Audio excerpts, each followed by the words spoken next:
당신은 지금까지 이런 감동적인 이야기를 들어본 적이 있나요? 인생의 황혼기에 다시 만난 첫사랑의 기적 같은 재회, 그리고 그들이 마주한 현실의 아픔과 극복의 과정을 담은 이야기를 지금부터 들려드리겠습니다. 그날은 유난히 쌀쌀한 바람이 불어오는 늦가을 아침이었습니다.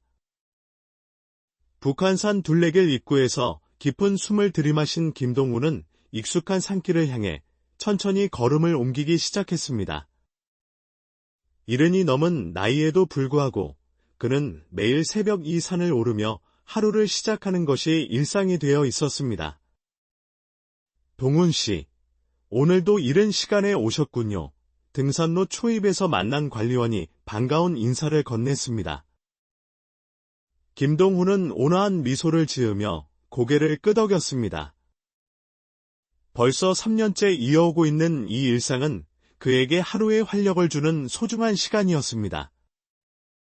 38년간의 교직 생활을 마치고 정년퇴직한 후, 이 산은 그에게 평온과 위안을 주는 특별한 공간이 되었습니다. 산을 오르며 김동훈은 깊은 사색에 잠겼습니다. 아내와 사별한 지도 벌써 12년이 흘렀고, 두 자녀는 각각 서울과 부산에서 자신만의 삶을 꾸려가고 있었습니다. 가끔 손자, 손녀들이 찾아오는 날이면 집안이 활기로 가득해지곤 했지만 대부분의 시간은 정적 속에서 흘러갔습니다. 중간 지점에 도달했을 때 평소와 다른 광경이 그의 눈에 들어왔습니다. 항상 한적했던 쉼터에 낯선 여성들이 자리를 잡고 있었고, 간이 테이블 위에는 커피포트와 일회용 컵들이 놓여 있었습니다. 어르신, 따뜻한 커피 한 잔 드시고 가세요. 직접 내려드릴게요. 한 여성이 김동훈을 향해 다정하게 손짓했습니다. 김동훈은 약간 의외라는 표정을 지었지만 특별히 관심을 두지 않고 등산을 계속했습니다. 다음 날도, 그 다음 날도 같은 여성들이 그 자리에 있었습니다. 심지어 어떤 여성은 소주병을 꺼내어 지나가는 등산객들에게 권하기도 했습니다. 일반적이지 않은 광경이었습니다. 동훈아, 요즘 산에 이상한 사람들이 많이 보이더라. 오랜 등산 동료인 박성민이 옆에서 조심스럽게 말했습니다. 김동훈은 고개를 끄덕이며 동의했습니다. 그러게 말이야. 갑자기 나타났더라고. 뭘 하는 사람들인지 모르겠어.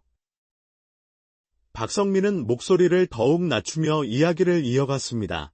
요즘 저 사람들이 돈을 받고 그런 서비스도 제공한다고 하더라고. 김동훈은 깜짝 놀라며 눈을 크게 떴습니다. 농담처럼 들렸지만 박성민의 표정은 진지했습니다. 그럴 리가 없어. 하지만 그날 이후로 김동훈은 산 곳곳에서 커피와 술을 판매하는 여성들, 그리고 때때로 한적한 구석에 깔려있는 낡은 돗자리들을 목격하게 되었습니다. 이해하기 어려운 상황이었습니다. 어느 날, 김동훈은 5번째 구간의 벤치에 앉아있는 한 여성에게 시선이 멈춰졌습니다. 고개를 숙인 채 조용히 커피를 내리고 있는 그녀의 모습이 어딘가 익숙하면서도 낯설었습니다. 가슴이 갑작스럽게 빠르게 뛰기 시작했습니다. 미영이. 무의식적으로 그 이름이 입 밖으로 흘러나왔습니다. 45년 전 대학교 3학년 여름방학 때 강릉에서 만났던 첫사랑 이미영. 짧았지만 강렬했던 그 여름의 기억이 순식간에 내리를 스쳐 지나갔습니다. 김동훈은 천천히 그녀에게 다가갔습니다. 그녀는 다른 여성들과는 달리 단정하고 조용한 모습이었으며 등산객들과 눈을 맞추려 하지 않았습니다. 그저 묵묵히 커피를 준비하고 있을 뿐이었습니다. 커피 한 잔 주실 수 있나요? 김동훈의 목소리에 그녀는 잠시 손을 멈췄습니다. 하지만 여전히 고개를 들지 않은 채 커피를 따라 건넸습니다. 그녀의 손이 미세하게 떨리고 있었습니다. 감사합니다. 김동훈은 그녀의 얼굴을 보려고 했었지만 그녀는 끝내 고개를 들지 않았습니다. 그날 오후 산을 내려오면서 김동훈은 계속해서 그 여성을 떠올렸습니다. 정말 미영이일까? 아니면 그저 비슷한 사람일 뿐일까? 동훈아, 오늘 그 여자 또 봤어. 다음 날 박성민이 다시 물었습니다. 어떤 여자? 아까 내가 커피 샀던 그 여자 말이야. 주변에서 소문이 자자하더라. 3만 원이면 된다고 하던데. 박성민은 씁쓸한 표정을 지었습니다. 김동훈은 순간 가슴이 철렁 내려앉는 느낌을 받았습니다. 그럴 리가 없다고 생각했지만 한편으로는 알 수 없는 불안감이 그를 감쌌습니다. 무슨 소리야, 성민아. 그냥 커피 파는 사람일 뿐이야. 김동훈은 친구의 말을 무시하려 했지만 그 말이 머릿속에서 계속 맴돌았습니다. 그 여성이 정말 미영이라면, 그리고 만약 그녀가 그런 일을 하고 있다면? 도저히 믿을 수 없었습니다. 그날 밤 김동훈은 오랜만에 잠들지 못했습니다. 창문으로 들어오는 달빛을 바라보며 45년 전 강릉 경포대 해변에서 미영과 함께했던 시간을 떠올렸습니다. 그녀의 맑은 웃음소리, 손끝의 따뜻함, 그리고 헤어질 때의 아쉬움까지. 내일은 꼭 확인해 봐야겠다. 김동훈은 마음속으로 다짐했습니다. 내일은 그녀에게 직접 다가가서 확실히 물어볼 것입니다. 정말 미영인지, 아니면 그저 닮은 사람인지. 분명히 모르는 이야기들이 있을 것이라는 예감이 들었습니다. 새벽 공기는 차갑고 상쾌했습니다. 김동훈은 평소보다 일찍 집을 나섰습니다. 오늘은 반드시 그 여성과 대화를 나누고 싶었습니다. 가방에는 물과 간단한 간식, 그리고 지갑 안에 든 몇만 원이 있었습니다. 박성민의 말이 사실인지 확인해보고 싶었던 것일까요? 아니면 단순한 호기심이었을까요? 김동훈 자신도 그 이유를 정확히 알 수 없었습니다. 북한산 입구에 도착했을 때 해는 아직 완전히 떠오르지 않았습니다.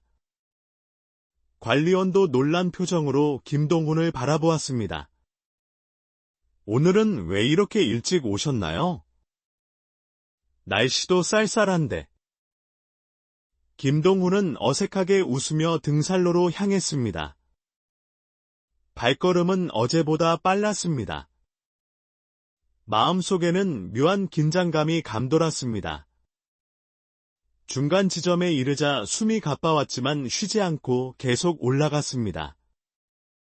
그리고 마침내 5번째 구간에 도착했을 때 그녀는 이미 그곳에 있었습니다. 커피포트와 일회용 컵을 정리하고 있는 그녀의 뒷모습을 바라보며 김동훈은 잠시 걸음을 멈췄습니다. 그녀의 머리카락은 단정하게 뒤로 묶여 있었고 깔끔한 블라우스와 바지를 입고 있었습니다. 다른 여성들과는 확실히 구별되는 모습이었습니다. 저기, 어제도 커피를 마셨는데 오늘도 한 잔 마실 수 있을까요? 김동훈의 목소리에 그녀는 천천히 몸을 돌렸습니다. 그리고 마침내 그들의 눈이 마주쳤습니다. 순간 김동훈은 숨을 멈췄습니다. 그 눈동자는 확실히 미영의 것이었습니다. 세월의 흔적이 깊게 새겨져 있었지만 그 특유의 맑고 깊은 눈빛은 변하지 않았습니다.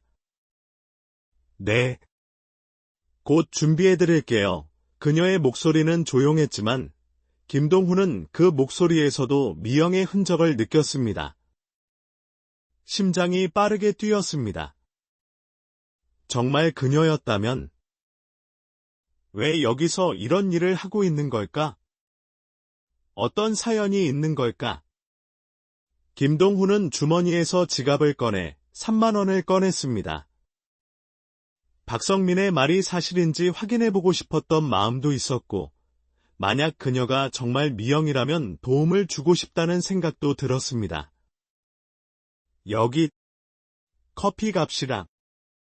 그리고 김동훈은 말을 잇지 못했습니다. 그녀는 김동훈이 내민 돈을 보더니 갑자기 얼굴색이 변했습니다. 그리고 벌떡 일어섰습니다. 저는 그런 사람이 아니에요. 그녀의 목소리는 분노로 가득 차 있었고 눈에는 눈물이 맺혔습니다. 주변의 등산객들이 그들을 쳐다보기 시작했습니다. 김동훈은 당황한 표정으로 그녀를 바라보았습니다. 아니요. 저는 그런 뜻이 아니라. 하지만 그녀는 이미 자리를 떠나고 있었습니다. 서둘러 커피포트와 컵들을 가방에 넣고 등산로를 따라 내려가기 시작했습니다. 김동훈은 그대로 얼어붙은 채 그녀의 뒷모습을 바라보았습니다. 왜 그렇게 화를 내셨을까요? 옆 벤치에 앉아있던 다른 커피 판매 여성이 김동훈에게 다가왔습니다. 마치 상황을 지켜보고 있었던 것처럼 말입니다.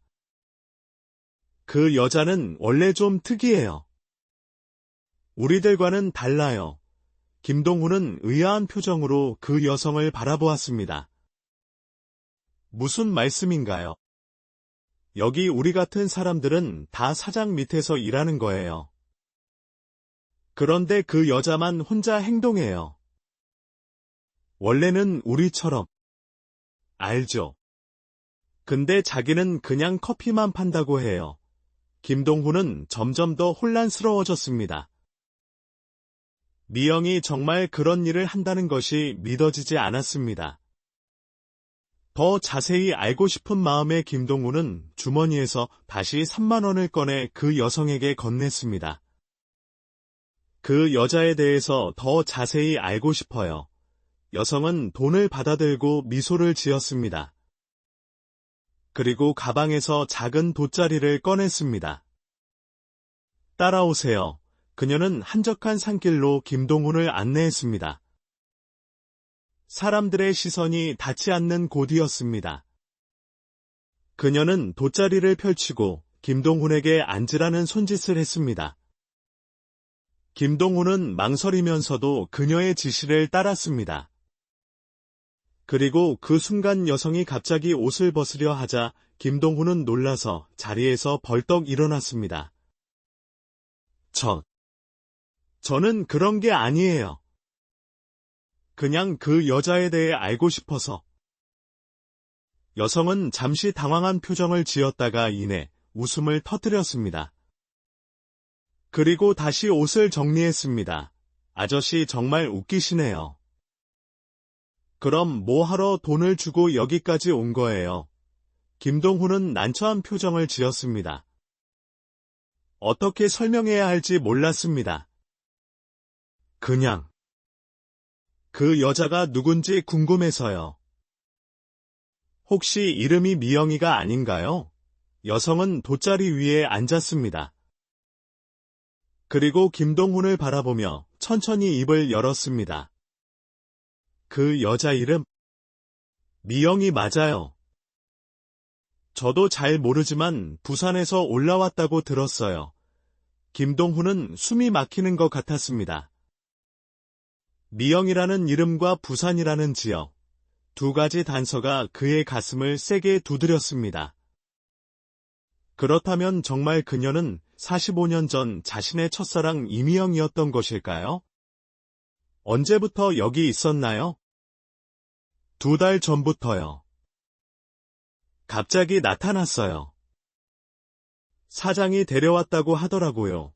김동훈은 천천히 고개를 끄덕였습니다. 그리고 자리에서 일어났습니다. 감사합니다. 그는 돗자리를 떠나 산길로 걸어 내려갔습니다. 머릿속은 혼란스러웠지만 한 가지는 확실했습니다. 그 여성이 미영이라면 반드시 다시 만나야 한다는 것이었습니다. 그날부터 김동훈은 매일 북한산을 찾았습니다. 하지만 미영은 보이지 않았습니다. 5번째 구간의 벤치는 비어 있었고 다른 여성들만이 그곳에 있었습니다. 김동훈은 그녀들에게 물어볼까도 생각했지만 그들에게 다가가는 것이 망설여졌습니다. 하루, 이틀, 사흘. 시간이 흘렀지만 미영은 나타나지 않았습니다. 김동훈은 점점 불안해졌습니다. 혹시 그날 자신의 행동 때문에 그녀가 이곳을 떠난 것은 아닐까 하는 두려움이 들었습니다. 열흘이 지났을 때 김동훈은 거의 포기하려 했습니다. 그날도 북한산을 오르고 있었습니다. 하지만 이제는 더 이상 미영을 찾을 기대 없이 올랐습니다. 그저 매일의 습관처럼 산을 오르고 있었을 뿐이었습니다. 그때였습니다. 김동훈의 시선에 익숙한 실루엣이 들어왔습니다. 5번째 구간보다 더 위쪽, 사람들이 잘 가지 않는 구간에 그녀가 앉아 있었습니다. 미영이었습니다. 커피포트와 컵은 없었고 그저 혼자 조용히 앉아 풍경을 바라보고 있었습니다. 김동훈의 심장이 다시 빠르게 뛰기 시작했습니다. 천천히, 조심스럽게 그녀에게 다가갔습니다. 그리고 충분히 가까워졌을 때 용기를 내어 그 이름을 불렀습니다. 미영아. 미영은 천천히 고개를 돌렸습니다. 그리고 김동훈과 눈이 마주쳤습니다. 순간 그녀의 눈에 놀라움이 스쳤고 이내 깊은 슬픔으로 바뀌었습니다. 진짜 너야. 미영의 목소리는 떨렸습니다. 김동훈은 천천히 고개를 끄덕였습니다. 45년의 세월이 흘렀지만 그는 확신했습니다. 이 여자가 바로 자신의 첫사랑 이미영이라는 것을. 그래, 나야. 김동훈이야. 둘 사이에 어색한 침묵이 흘렀습니다. 너무나 많은 시간이 지났고 너무나 많은 이야기가 있었을 테니까요. 어디서부터 이야기를 시작해야 할지 두 사람 모두 알 수 없었습니다. 여기서 뭐 하는 거야? 김동훈이 먼저 입을 열었습니다. 미영은 깊은 한숨을 내쉬었습니다. 그냥 살아가는 거지. 뭐? 그녀의 목소리에는 체념이 묻어 있었습니다. 김동훈은 그녀 옆에 앉았습니다. 가까이서 보니 세월의 흔적이 더 뚜렷했습니다. 한때는 반짝이던 그녀의 눈에 이제는 피로가 가득했습니다. 밥이나 먹자.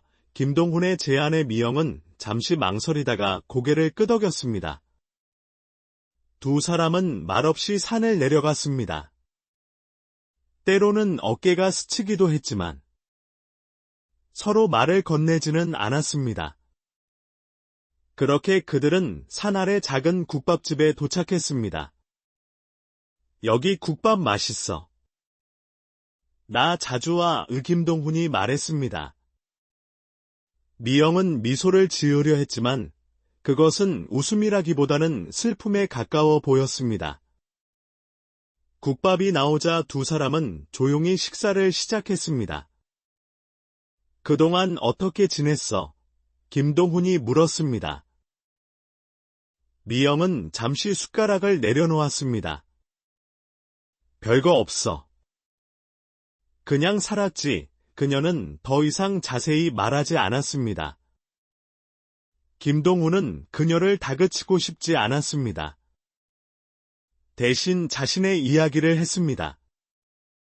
교사로 일했던 것, 결혼해서 두 아이를 낳았던 것, 그리고 아내와 사별한 것까지. 너는 결혼했었어. 미영은 천천히 고개를 끄덕였습니다. 했었지. 근데 오래전에 헤어졌어. 아이는 없어. 식사를 마치고 나오면서 미영이 입을 열었습니다. 사는 게 너무 힘들어졌어. 집에서 가장 먼 곳이 어딘가 했더니 서울이더라. 그 말에 김동훈은 가슴이 아팠습니다. 미영의 삶이 얼마나 힘들었는지 그 고통이 전해져 왔습니다. 자신도 모르게 김동훈은 지갑을 열어 안에 있던 돈을 모두 꺼냈습니다. 이거라도 받아. 미영의 얼굴이 순간 굳었습니다. 그리고 그녀는 김동훈의 손을 세게 밀쳤습니다. 나 동정받고 살고 싶지 않아.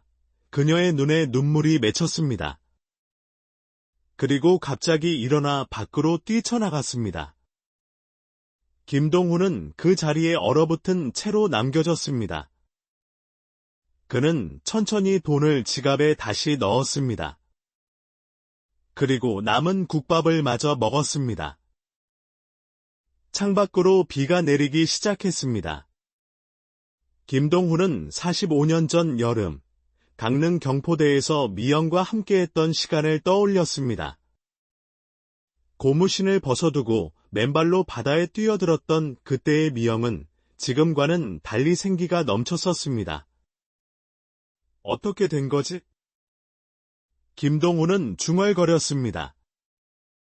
미영에게 무슨 일이 있었던 걸까요?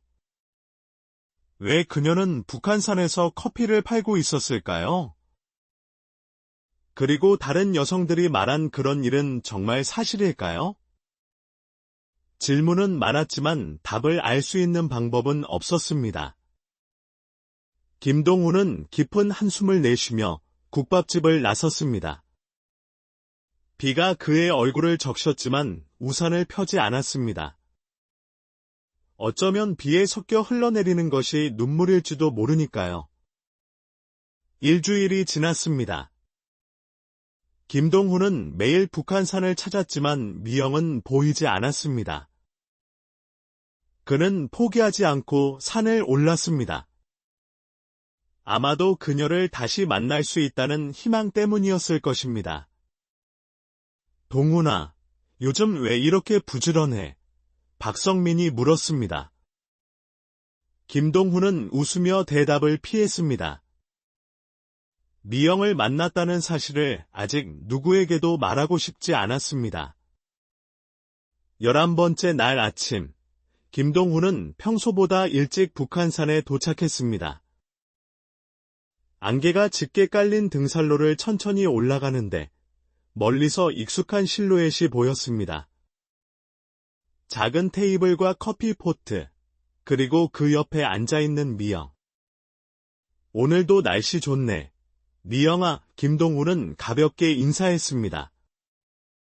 미영은 놀란 듯 고개를 들었습니다. 그리고 이내 작은 미소를 지었습니다.